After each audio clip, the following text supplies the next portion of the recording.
시편 18편 27절에서 34절 말씀입니다. 요한복음에서 말씀하시는 것처럼 예수님은 이 세상에 생명을 주는 빛으로 오셨습니다. 사람들은 악을 행하며 어둠을 더 사랑하였습니다. 그래서 빛으로 오신 주님을 영접하지 않았고 의도적으로 배격했습니다. 그와 같은 인간의 상태는, 빛을 싫어하는 인간의 상태는 인간의 영혼의 어두움 때문이며, 그 인간의 영혼의 어두움은 세상 전체의 어두움을 반드시 가져오게 되어 있습니다. 죄로 인하여 타락한 세상에서 믿는 자들은 빛으로 살아갑니다. 너희는 빛의 자녀들이라고 이미 우리는 선언 받은 자들입니다. 그러나 빛의 자녀로 이 어둠의 세상을 살아가려 하면 때로는 이 어두움이 짙은 세상에 걸려서 넘어지기도 하고 죄로 인한 어두움에 갇혀서 갈 길을 헤맬 때도 있습니다. 다윗은 28절에서 주께서 나의 등불을 켜심이여 여호와 내 하나님이 내 흑암을 밝히시리이다, 이렇게 고백하였습니다. 하나님께서는 그의 백성, 그의 자녀들이 이 어두운 세상 속에서 갈 길을 몰라 흑암 속에서 방황하고 살아가는 것을 원하시지 않습니다. 그러하기 때문에 하나님께서는 이 세상이 아무리 어두워지더라도, 아무리 흑암이 팽배하여서 세상에 빛이 하나도 없는 것처럼 여기지는 어떤 환경과 어떤 시대와 어떤 역사 속에서도 하나님은 이 세상을 살아가는 주의 백성들에게 선명하고 밝은 빛을 주십니다. 시편 119편 105절 말씀처럼 주의 말씀은 내 발의 등이요 내 길의 빛이니이다 라고 시편은 선언하죠. 성경은 말씀합니다. 다윗은 주님께서 나의 등불을 켜주신다라고 말씀합니다. 선언하였습니다. 하나님께서 내 흑암을 밝혀주신다. 사실 흑암과 이 어둠에 대해서 다윗이 할 수 있는 것은 아무것도 없습니다. 그런데 하나님이 하실 수 있는 일은 있습니다. 다윗에게 빛을 주시는 것입니다. 어둠 속을 갈 수 있는 빛으로 그 앞길을 비추어 주시는 것입니다. 다시 인용을 한다면 시편 119편 105절 말씀이 정말 주의 말씀이 내 발의 등이고 내 길의 빛이다 라고 말씀합니다. 다윗은 언제나 하나님의 임재를 사모하였고 그의 계명과 율례를 항상 마음에 묵상하기를 기뻐했던 사람입니다. 하나님의 마음에 합한 자였습니다. 그렇기 때문에 언제나 다윗의 마음속에 항상 자리 잡고 있었던 것은 무엇이냐면 하나님의 말씀이었습니다. 하나님의 임재를 사모하는 사람의 바른 성경적인 증상은 무엇이냐면 말씀이 그 심령 속에 담겨져 있는 것입니다. 말씀을 사랑하는 것입니다. 그래서 그 말씀은 내 발의 등이요, 즉 그의 발이 한 발자국 한 발자국 나아갈 때 어둠 속에서 걸려 넘어지지 않도록 그 앞길을 비춰주는 등불이 된다는 말씀입니다. 하나님의 말씀이 우리의 우리 발의 등인 것을 고백하며 느끼며 누리며 살아가는 우리가 되기를 바랍니다. 또한 하나님의 말씀은 내 길의 빛이다 라는 것은, 일단 내 발의 등이라는 것은 당장 눈에 보이는 일들에 한 걸음 한 걸음 나아가는 것을 비춰주시는 램프라고 말씀하시는 것이고, light to my path, 내 길의 빛이다 라고 하시는 것은, 사실 우리가 가로등이 하나도 없는 산길을 운전해 볼 때 알지만 그냥 하이라이트, 서치라이트만 켜고 갈 때 환하게 비춰주지 않으면 길이 어딘지 보이지도 않아요. 사실 앞만 보고 갈 때는 너무 답답하죠. 그래서 우리는 하이빔을 켜고 그러면 우리의 길이 이렇게 움직이는구나 하고 예상하며 어렵지 않게 운전해 나갈 수 있죠. 바로 그 부분입니다. 잠깐의 앞날을 비추실 뿐만 아니라 환하게 비춰주셔서 어느 길로 가야 할지를, 즉 정확한 방향을 알게 하시는 것이 하나님의 말씀이라는 것입니다. 다윗은 그것을 평생토록 누리며 살았던 사람입니다. 이 시대를 살아가는 주의 백성들로서 우리도 말씀의 빛을 따라가는 거룩한 하나님의 백성으로 살아가기를 축원합니다. 또한 다윗은 전쟁의 사람이었습니다.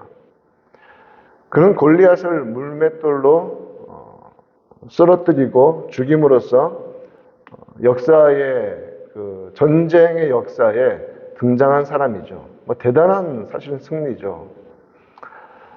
그러나 그를 물맷돌로 쓰러뜨리기 이전부터 다윗은 뛰어난 싸움의 사람이었습니다. 전쟁의 사람이었습니다. 양떼를 습격하는 짐승들과 싸워서 이긴 말 그대로 싸움꾼이었습니다. 사무엘상 17장 34절부터 36절 골리앗을 죽이러 가기 전에 그가 사울 왕 앞에서 하는 말, 다윗이 말하되 주의 종이 아버지의 양을 지킬 때에 사자나 곰이 와서 맨손으로 싸워 이길 수 없는 정도의 야수들이죠. 양떼에서 새끼를 물어가면 내가 따라가서 그것을 치고 그 입에서 새끼를 건져내었고 그것이 일어나 나를 해하고자 하면 내가 그 수염을 잡고 그것을 쳐 죽였나이다. 다윗은 불과 지금 10대 후반, 중후반 정도밖에 안 되는 지금 나이에 이 고백을 하고 있는 것입니다. 어려서부터 정말 하나님께서 그를 통하여서 이기게 하시는 그 삶을 살아왔습니다. 왜요? 이유가 뭡니까? 그 양떼를 지키고자 할 때 하나님은 힘을 주시는 것입니다. 싸워 이기게 하셨던 것이죠. 주의 종이 사자와 곰도 쳤은즉 살아계시는 하나님의 군대를 모욕한 이 할례받지 않은 블레셋 사람이리이까 그가 그 짐승의 하나와 같이 되리이다. 골리앗을 죽인 직후부터 다윗은 나이가 아주 많아서 더 이상 전쟁터에 나아가면 싸우는 것이 위험할 때 성경에 보면 그런 기록이 있죠. 나이가 많아서 전쟁터 나갔을 때 위험에 처했을 때 왕은 더 이상 전쟁터에 나오지 마십시오. 우리가 다 하겠습니다. 부하들이 그런 말을 했던 적이 있습니다. 그때까지 정말 쉬지 않고 생사를 넘어서는 전쟁의 최전선에서 싸워야 했습니다. 지금 시대의 전쟁에서 가장 안전한 곳에 싸우는 사람은 누굽니까? 가장 높은 사람입니다. 군대에서도 가장 최고 지휘관은 지금 시대는 최전선에서 소총수로 나가지 않습니다. 폭탄이 터져도 끄떡없는 지하 벙커에서 지휘하고 있죠. 그러나 다윗 시대의 전쟁은 어떻습니까? 왕이 앞서 싸워 나가지 않으면 병사들은 싸우지 않습니다. 나를 따르라 하며 follow me 하면서 따라갈 때 그 싸움은 언제나 그런 싸움이었습니다.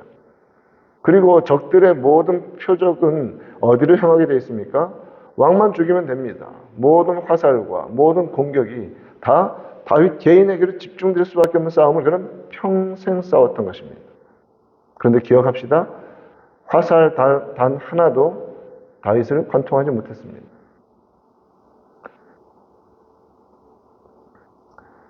하나님께서 그 싸움의 시간들을 다 지나고 나서 지켜주신 것에 대해서 다윗은 뭐라고 말합니까? 자신의 뛰어난 용맹이나 전쟁의 기술로 행하고 이뤄낸 성과가 아니라는 것을 그는 분명하게 고백하는 것입니다. 29절 말씀, 내가 주를 의뢰하고 하나님을 신뢰하기 때문에 의지하고 신뢰하기 때문에 적군을 향해 달린다는 것이죠. 내 하나님을 의지하고 담을 뛰어넘나이다. 32절 말씀에서는 이 하나님이 힘으로 내게 띠띠우셨다. 여러분 우리가 낫지를 하거나 아니면 뭔가 좀 가지치기 하거나 할 때 힘을 좀 쓰기만 해도 사실 얼마나 이 육신이 고단해지는지 모릅니다. 전쟁터에서 때로는 며칠, 몇 달을 싸우는 전쟁터에서 정말 때로는 칼이 손에 막 떡이 지도록 붙을 정도로 다 벗겨지는 싸움을 싸울 텐데 그 힘이 어디서 온다고요? 이 하나님이 힘으로 내게 띠띠우셨다라고 고백하는 것입니다. 34절에서 내 손을 가르쳐 싸우게 하시니 내 팔이 놋 활을 당기도다.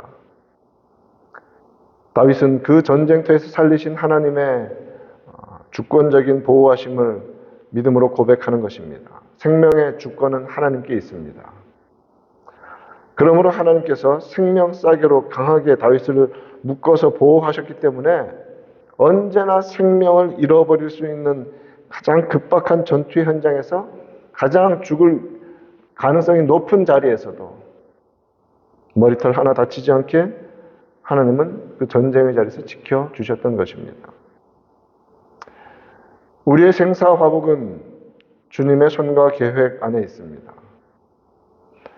태어나게 하신 하나님께서 데려가시는 날까지 말씀과 뜻에 따라 순종하며 살아가는 것이 복된 인생입니다. 그것이 또한 항상 하나님의 돌보심과 보호하심 안에서 안전과 평안 속에서 살아갈 수 있는 비결입니다. 성도는 그렇게 살 때 가장 안전합니다. 다윗은 언제나 하나님의 위대하심과 하나님의 말씀의 완전함에 대한 신뢰를 한순간도 잊지 않았던 사람입니다. 31절에서 여호와 외에 누가 하나님이며 우리 하나님 외에 누가 반석이냐? 하나님밖에 없습니다. 유일하신 하나님, 전능하시며 완전한 지혜로 세상을 통치하시고 이끌어 가시는 하나님만이 참되고 유일하신 완전한 신이십니다. 그러므로 누가 지혜로운 자입니까? 영원히 흔들리지 않는 반석이신 하나님께 피하는 자가 가장 지혜로운 자이고 가장 복된 자입니다. 하나님의 뜻대로 순종하는 것이 가장 안전한 길입니다. 사람은 우리의 안전이 되지 못합니다. 영원하신 하나님의 완전하심은 그의 말씀의 영원함과 완전함으로 이 땅에 눈에 보이도록 귀에 들리도록 나타낸 바 되었습니다. 그러므로 30절에서 하나님의 도는 완전하고 하나님의 말씀은 순수하니 그 말씀이 이제 우리 가운데 물리적으로 주어졌으니 그 말씀 따라 살아가는 사람은 어떤 사람입니까? 하나님은 자기에게 피하는 모든 자의 방패시로다. 말씀 붙잡고 살아가면 하나님이 방패가 되어 주신다고 약속해 주십니다. 오늘 하루 살아갈 때 방패이신 하나님, 반석이신 하나님만 의뢰하며 나아가는 우리가 되기를 바랍니다. 하나님께 피하는 것은 곧 하나님의 말씀에 순종하는 것을 가르쳐 주십니다. 믿음으로 순종하며 나아가는 은혜가 오늘도 끊임없이 계속되기를 우리 구주 예수님의 이름으로 축원드립니다.